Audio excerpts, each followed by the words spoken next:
like you.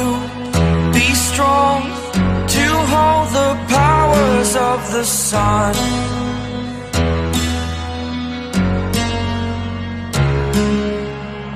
To dream, believe in strength. Now I'm the only one, only one.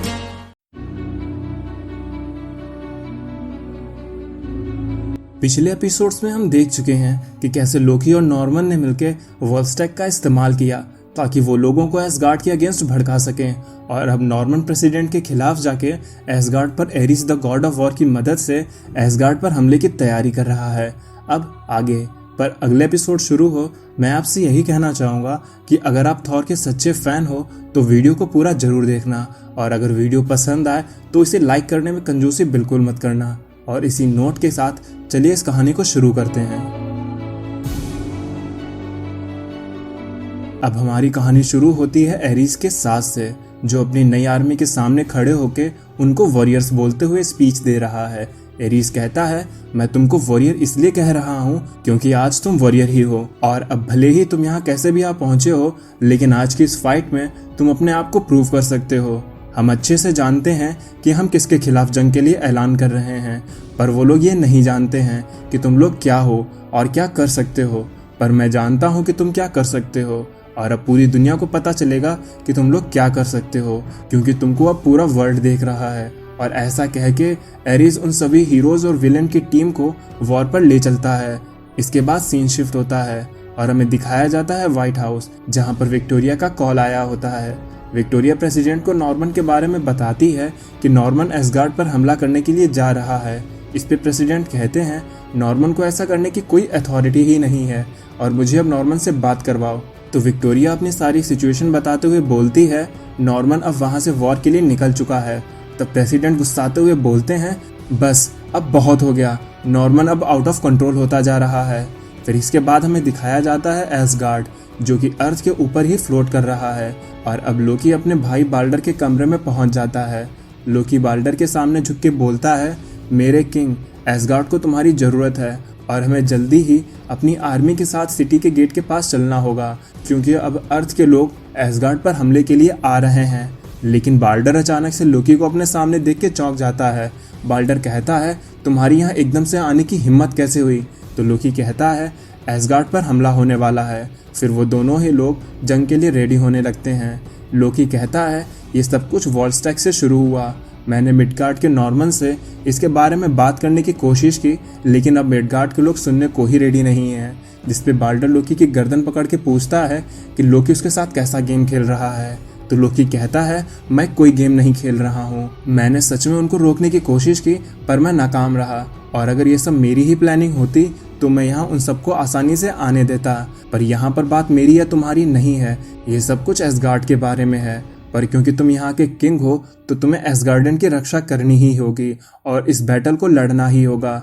इस पे बाल्डर कहता है, वो तो सोच भी नहीं सकता है कि कोई मॉर्टल की सेना हम गॉड की सेना से लड़ भी सकती है और हमारे लिए खतरा बन के आ सकती है। पर तभी हम देखते हैं सेंट्री को, जो एसगार्ड के किले की दीवार में घुस के उसको तोड़ते हुए वहां से निकल जाता है। एसगार्ड पर मिडगार्ड की तरफ से ये जंग का ऐलान था, और अब हमें नॉर्मन, एरिस और उसकी पूरी आर्मी दिखाई जाती है, जो एसगार्ड पर हमले के लिए सीधा एसगार्ड की तरफ ही बढ़ रही है।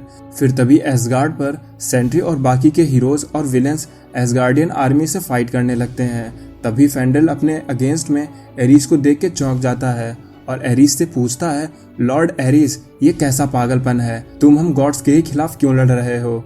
तो एरिस कहता है, मैं तुम सब लोगों को इन अच्छे लोगों के खिलाफ जंग लड़ने से रोकने आया हूँ, इसलिए बेहतर यही होगा तुम लोग अपने हथियार नीचे डाल दो। तो होगन कहता है, इसका मतलब हमने सही सुना था, एरिस अपने फादर की तरह ही पागल है। इस पे वहाँ खड़ा वेनम उन दोनों से बोलता है, अगर मैं तुम लोगों की जगह पर होता तो एरिस के फादर के लिए ऐसा कुछ भी नहीं कहता। फिर हमें दिखाया जाता है एसगार्ड के नीचे पूरी मीडिया इस फाइट के लिए लाइव कवरेज कर रही है और हमें टोनी स्टार्क को दिखाया जाता है, और वहीं पर हमें डॉक्टर डोनाल्ड ब्लेक के जर्नल से हमें पता चलता है कि टोनी स्टार्क की बॉडी अभी काफ़ी वीक है, पर वह धीरे धीरे स्ट्रांग हो रहा है। फिर हमें बताया जाता है कि टोनी स्टार्क के लिए ये छोटा सा टाउन काफ़ी हेल्पफुल रहा। यहाँ पर टोनी को हाइड करने में उन्हें ज़्यादा दिक्कत का सामना नहीं करना पड़ा। फिर हम देखते हैं मारिया हिल और डॉक्टर डोनाल्ड ब्लेक को, और वो दोनों ही लोग टोनी स्टार्क के पास मौजूद हैं। और तभी विंडोज से ब्लेक को कुछ फाइटर जेट्स दिखते हैं। तो उन फाइटर जेट्स को देख के मारिया हिल बोलती है ये शायद टोनी के लिए आए हैं, पर ब्लेक कहता है ये टोनी के लिए नहीं, ये एसगार्ड की तरफ जा रहे हैं। फिर ब्लेक मारिया से टोनी स्टार्क को वहाँ से किसी सेफ जगह ले जाने के लिए बोलता है और कहता है अगर ऐसा करने के लिए तुमको टोनी मना करे तो तुम उसको नॉकआउट कर देना। फिर इतना कह के ब्लेक अपनी एक छड़ी उठाता है और वहाँ से जाने लगता है, जिसपे मारिया हिल कहती है तुम्हें इससे बड़ी छड़ी चाहिए होगी। फिर हम देखते हैं ब्लेक वहाँ से जाते हुए बोलता है फादर मुझे गाइड करना, और एक थंडर स्ट्राइक सीधा ब्लेक के ऊपर आके गिरती है और फिर ब्लेक तुरंत ही थॉर में ट्रांसफॉर्म हो जाता है। फिर थॉर सीधा एसगार्ड में नॉर्मन के ठीक सामने आ जाता है। तो मिस मार्वल नॉर्मन से कहती है तुमने तो कहा था कि थॉर यहाँ पर नहीं है। नॉर्मन कहता है तुम लोग फाइट करो, तुम लोग थॉर की चिंता मत करो। पर तभी सेंट्री वहाँ पर आके थॉर को एसगार्ड से दूर ले जाता है और थॉर को पटक देता है। थॉर फिर से खड़ा होता है और कहता है ये कैसा पागलपन है। लेकिन अब थॉर के सामने नॉर्मन अपनी आयरन पैट्रियट सूट में खड़ा है और उसके साथ उसकी आर्मी भी है। नॉर्मन अपनी आर्मी से कहता है वो सब लोग अपनी फुल पावर से अटैक करें, और वो सभी ऐसा ही करते हैं। इस वजह से वहाँ पर एक बड़ा धमाका होता है, जिसे वहाँ से काफ़ी दूर देख रहे रिपोर्टर्स बोलते हैं ऐसा लगता है ये सब लोग मिलकर थॉर को आज मार ही डालेंगे। इसके बाद हमें दिखाया जाता है टीवी पर चल रही लाइव न्यूज़ को, जिसमें बताया जा रहा है नॉर्मन और उसकी टीम ने मिलकर थॉर को हरा दिया है, और ये सब कुछ नॉर्मन शिकागो में हुए इंसिडेंट की वजह से कर रहा है। फिर हम देखते हैं अवेंजर्स हाइडआउट में इस न्यूज़ को कोई देख रहा है, और फिर न्यूज़ में बताया जाता है थॉर अब नॉर्मन से हार चुका है। आगे की न्यूज़ देखने के लिए आप हमारे चैनल से जुड़े रहें संवाददाता गड़बड़ झाला के साथ मैं कॉमिक्स कम्युनिटी। जिसके बाद हमें पता चलता है कि इस न्यूज़ को कोई और नहीं बल्कि कैप्टन अमेरिका देख रहा होता है, क्योंकि अभी भी कुछ हीरोज़ ऐसे थे जिन्होंने नॉर्मन के साथ काम करने से मना कर दिया था। तो इसकी वजह से नॉर्मन ऐसे हीरोज़ को बागी करार देके उनको पकड़ने का ऑर्डर दे देता है, और इसी वजह से कुछ हीरोज़ दुनिया से छुप के रह रहे हैं। फिर तभी सीन शिफ्ट होता है और हमें एसगार्ड पर चल रही वॉर को दिखाया जाता है, जहाँ पर एरिस बार्डर से फाइट करते हुए बोल रहा है मुझे ऐसा करने में बिल्कुल भी खुशी नहीं हो रही है, पर ऐसा उसे तुम्हारी गलतियों की वजह से करना पड़ रहा है। तो बाल्डर कहता है फिर तुम ऐसा कर ही क्यों रहे हो और तुमने हम पर अटैक ही क्यों किया।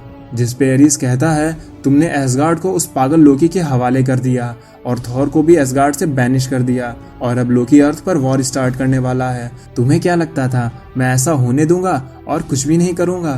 तो ये सुन के बाल्डर कहता है तुम्हें बस आधा ही सच पता है, और वैसे भी तुम्हें इसमें बोलने का कोई हक नहीं है। पर जहाँ पर ये दोनों लोग फाइट कर रहे होते हैं वहीं पर बीच में हेमडाल आ जाता है, और हेमडाल एरिस से कहता है Eris the god of war, Zeus के बेटे तुमसे गलती हुई है। ओडेन का सन बाल्डर अब एसगार्ड का किंग है, ना कि लोकी। अब हेमडाल की बात सुन के एरिस चौंक जाता है। हेमडाल एरिस से फिर से बोलता है तुम जानते हो कि मैं सब कुछ देख सकता हूँ, और इसलिए मैं तुमको बता रहा हूँ तुमने हमको लोकी की मैडनेस से नहीं बचाया है, बल्कि तुम लोकी की मैडनेस को यहाँ खुद अपने साथ लेके आए हो।